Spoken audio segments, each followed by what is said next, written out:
So first of all, let me just ask you how you are doing. I know you were a little emotional last night. You know, I'm sad and relieved all in one, and it's still been emotional. I've shed some tears today, and I know that will continue. Why? I care so much about kids and children's issues, and this has been a part of my life for 19 years, 13 on the board and 6 years as an activist before that.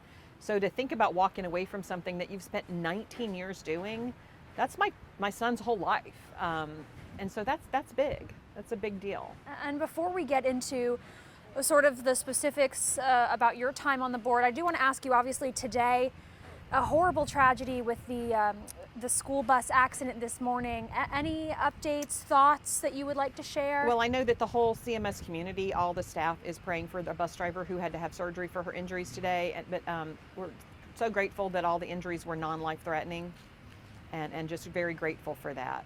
Yeah, absolutely. It was a very sad start to the day, and I'm thankful that the superintendent reached out to me early this morning before I heard it anywhere else. That was very helpful. Absolutely, absolutely. You know, let's get into the past 2 years, because I know that has been, you've mentioned, a tumultuous part of the reason that you've decided to step down. One of the biggest incidents that happened in your district at Hopewell High School. Right off the bat, how do you think the district and the board handled that situation with the gun? I think we did the best we could at that time. The principal, I think, has been amazing. I think that we could have had a better response from our superintendent at the time. And I think that our community learned a lot from that incident. The guns weren't made at the school, they were brought to the school. A lot of negativity was cast on the school because of those guns, and not much on the community. And the guns are not a school problem, they're a community problem. And I'm super grateful for the leadership of the principal at that school and the Learning Zone superintendent and the Learning Zone staff that just really embrace that school. And the parent groups at that school have been amazing. They've really turned it around and are working on the culture. And it was a rough start to the school year, though. What else do you wish the superintendent would have done? Because you did hold that town hall at the church, and he was there, correct? He did come, yes. Yeah, and then we had the metal detectors and the clear backpacks. What else do you wish? It really, in the first few days after the incident, the school just needed support.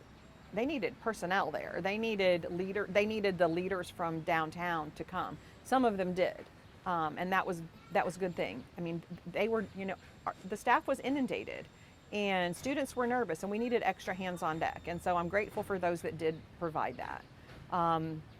I don't think we had solid communication strategy at that time.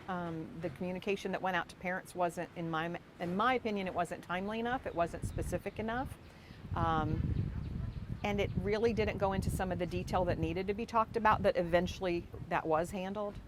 Parents needed to know their children were safe, but that there was a bad incident that happened, that their kids are safe now. But they don't want to hear that your children were never in danger. There was a gun on the campus. That's not true. Your children were in danger, but they're now safe. And so we just needed to make sure. I don't think we learned how to message correctly until after that incident. And you believe that came from the top? Absolutely. You know, obviously, Superintendent Winston was one, if not the biggest point of contention in the school district, especially over the past few months. And you've been vocal about, you were one of the ones who wanted him gone. Why? I just really noticed over a year ago about things not getting done, about initiatives that leaders inside of the district were telling me that they were working on programs. It really hit home when the county commission was asking, what is your program to help kids catch up? And we weren't presenting them anything, but I knew we had leaders within the district that were working on that, and there was a disconnect. Superintendent Hadabaugh has mentioned that it was almost like things were at a standstill when he got here, and I saw that a year ago, and I was very concerned about it, and I started raising concerns about things.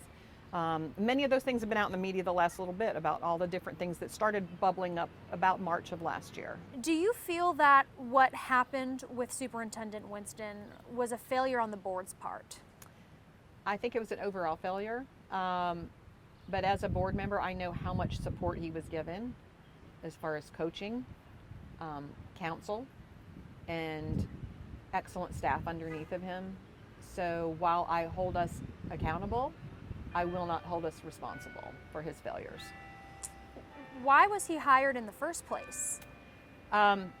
You know, I will say that we had just come out of a situation that was very negative, and his trustworthiness and his reputation for integrity were what we thought needed to happen in the interim period.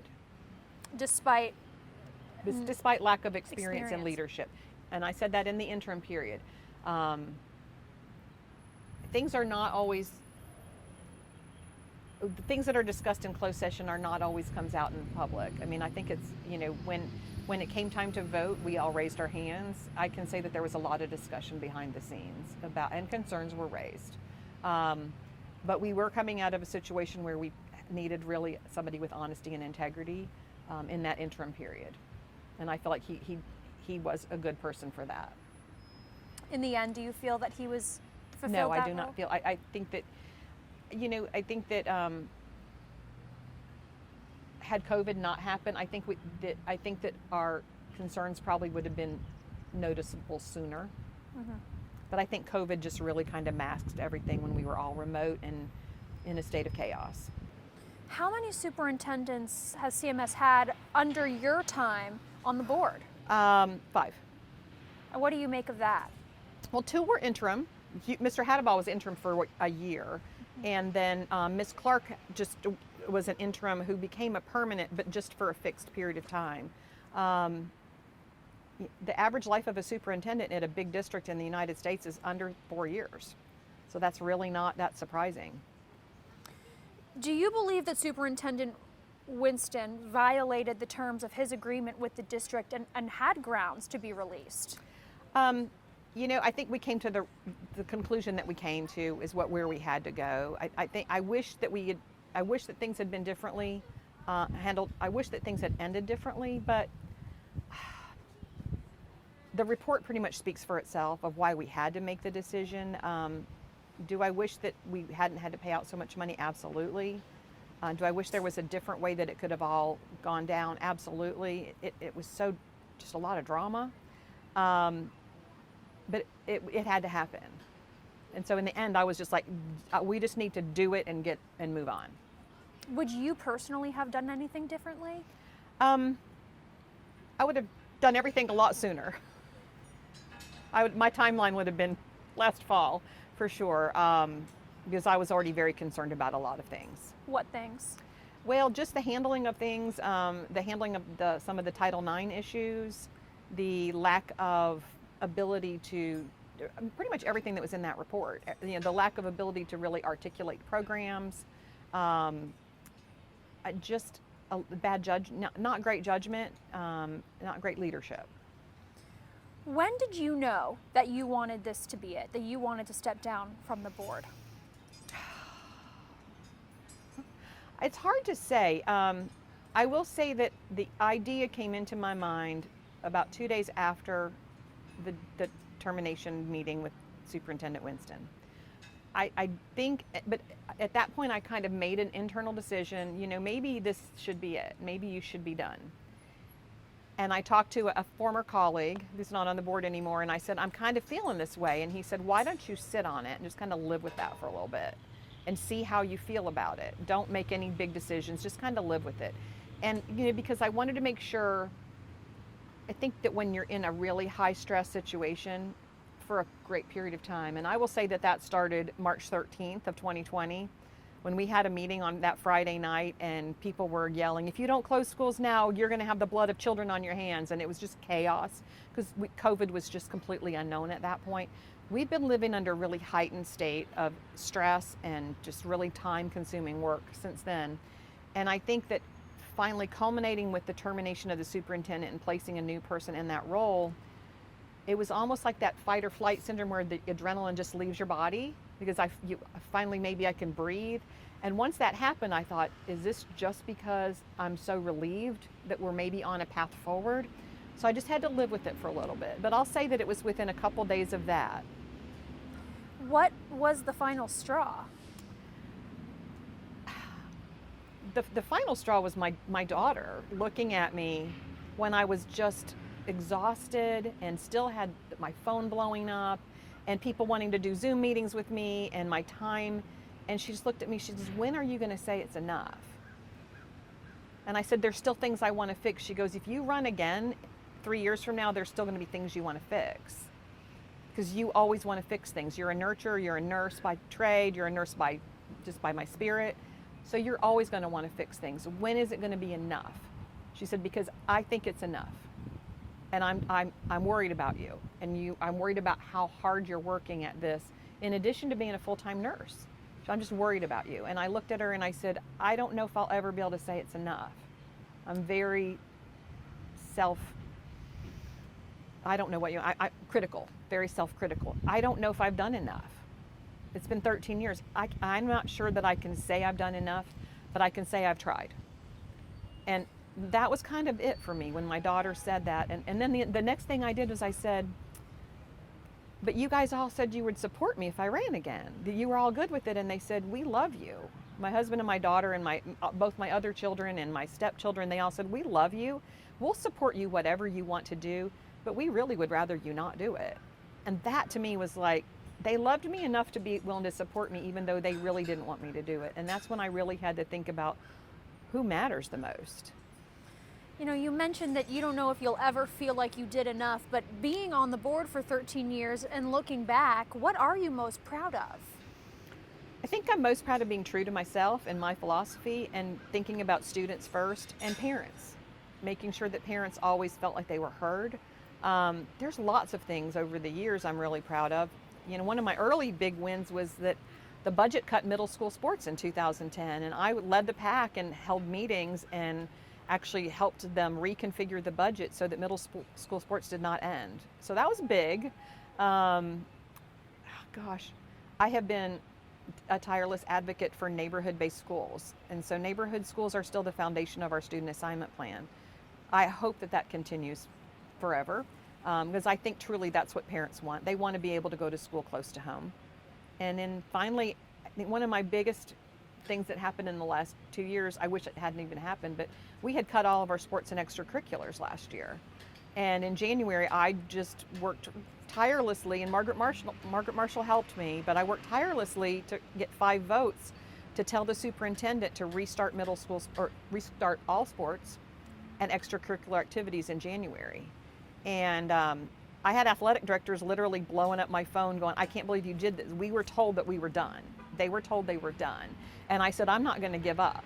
And we literally, at the meeting, I said, Superintendent, I would like to let you know that I have, the majority of this board does not feel that your decision not to have sports is right. And everybody one at a time said, I agree with Rhonda, I agree with Rhonda. And you know, Huff High School went on to win the state championships in swimming. And that was huge. You know, you mentioned last night in the meeting that you were the subject of personal attacks. What were you referring to? Oh my gosh. I have had things said about me that I try to just give those people grace, but they don't give me any grace. I mean, I remember, gosh, we were doing 100% Zoom meetings. We meet in the afternoon before our big meeting in closed session and discuss things. And I hadn't had time to even go to the bathroom or have a snack. So my husband brought me over some food while I was and I tipped the camera slightly, but apparently you could see me take a bite of something. And people made comments about my weight, about the fact that I was eating. It was 7 o'clock, at night. Of course, well, you're probably eating, but I'm, I've been called names, derogatory names, just all kinds of stuff. I'm a firm believer that if you disagree with somebody, you disagree on philosophy, you disagree on principle, but you don't attack them as a human. And many things that were said to me, you would not say to your mom, you would not say in the presence of your mom. And that's sad. You're talking about things the public would say to you. Yeah.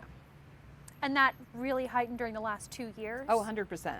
I think in the last 6 years, I've seen a shift in just the prevalence of social media and commentary, but absolutely in the past 2.5 years, 100%. What about things from the board or people in the district? Because you did mention that too. When you've got a board member that intentionally mails a personnel document to a radio station and then sits at a board meeting and makes not to me, the attacks weren't on me, but actual personal attacks on our chair, I found that to be unconscionable.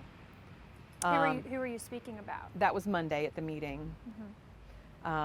Dr. Jones just is very in great disagreement with everybody, the majority of the board, on what's happened in the last month with the superintendency. But that is not a reason to make the kind of personal attack she has had on the board chair. We've had a county commissioner made a comment about having teachers arrested because kids weren't learning. That is just not the way we need to be behaving as a society. What has been the response like since you've announced that you are going to step down? A lot of people are just like, what? What happened? But the majority of people, even people that really keep telling me they wish that I would reconsider, they said after they really read what I said and why I really wanted to step away, that they 100% supported me. And most of them are just like, I think you lasted longer than most people could have lasted in that situation. Especially the last 2 years. I call the last 2 years like dog years. They were 2, but they were really more like 14. So that was a lot. I'm you mentioned that it took, I think your exact words were, it's taken a toll on your physical and mental health. Absolutely. Could you elaborate on that? I'm wide open about things, and mental health has been a big issue during COVID. I will tell you that the amount of pressure being put on us for open schools, close schools, have teachers remote, have teachers not remote, wear masks, don't wear masks, don't do this, only go to school this many days. It just was coming at us from everywhere, that I had periods of just extreme anxiety, sleeplessness, depression, trying to just deal with how to make the best decision, knowing that no matter what decision I made, I was going to make somebody very mad, probably 2/3 of the people mad, because it felt like there was 3 sides on every issue. That was hard. So, I had anxiety about COVID. My mother's in her late 70s. I have elderly, and my mother-in-law's in her 80s. I was worried about my family, my own health. I work as a nurse. So I had overall anxiety, but the amount of pressure being put on us to make decisions as a school board was astronomical. And to top it off, I was in opposition to the majority of my board for a good bit of that time because I thought we should have gone back to school sooner. So that put me in a really difficult place to be constantly having to fight for something. I'm interested to hear your final thoughts just about the state of the district. Where do you think CMS stands right now, and where would you like to see CMS as a district and as a board go? I think that we're in a great place because I think we have the right person in charge now. I am hearing from staff about how supportive he is. Just to the way, I got a call at 7:40 this morning about the bus wreck. He's very proactive about things, talking about programs, talking about what we're doing for the summer, what we need to do to make sure that the kids know about it. He said, he's just being very proactive about everything. And he really is trying to focus in on what is best for kids academically. He talks about it all the time. This is not going to be good if we can't make kids learn how to read. So we have got to focus on teaching kids how to read. So I think we've got the right person in charge. I'm excited about the next 7 months. I feel bad. Mr. Hadaball came up and hugged me last night and he said, "You brought me here, now you're leaving me," because he and I got to work together 10 years ago when he was here. So I'm really looking forward to the next 7 months to see where it leads. I'm worried about just public education in general. The way that the community views public education is people love their own school, but they love to bash the district as a whole. So it's just a difficult place, but that's been that way. And I hope that our board will be full of people that really put children's interest first and not political agendas. But the way I see things shaping up, I think that might not be the way it is. What about public safety issues? What about Title IX issues? It would be nice to look at CMS and just focus on the education, but Absolutely. These are 2 huge issues in the district. Well, I think that Title IX we've got some things happening there. I don't want to get out ahead of the superintendent, but I know that they're done some restructuring. Additional staff is being hired, additional training is being offered. And I think that the principals that I'm talking to said that there is a much tighter system now, and I think that that's going to make definite changes. We weren't doing everything we should have been doing there, and people didn't. We have 170, 180 schools, and we didn't have enough central office oversight of that. And I think that has changed. As far as safety, boy, I think Mr. Haddabaugh is going to be on top of that too. I think the other big thing about safety is now that our kids are accustomed to being back in the school environment, things are improving. We're seeing an improvement. We've seen huge improvement since the fall. Kids forgot how to behave. They were not in in a structured environment, and many of them weren't attending remotely. Some of these kids got lost, and these teachers and the principals are working so hard to get them back in. And I see the culture in the schools. The principals I talk to say that every day is better, and 100% better than last fall. So do you feel good about how you're leaving? I'll never feel that it's enough. I'll never feel like it's enough. But it's going to be good. I'm a proud CMS graduate. I've 3 children that graduated from CMS, and I'm always going to be a huge cheerleader. I'm not ever sure that I'll say I did enough. That's just me. Oh, it's just hard to let it go. When you have spent 19 years working on something, it's hard to walk away. I'm not walking away yet. Got 7 more months. But I'm not sure that I'll ever feel like I've done enough. Well, thank you so much for meeting with me. You're welcome.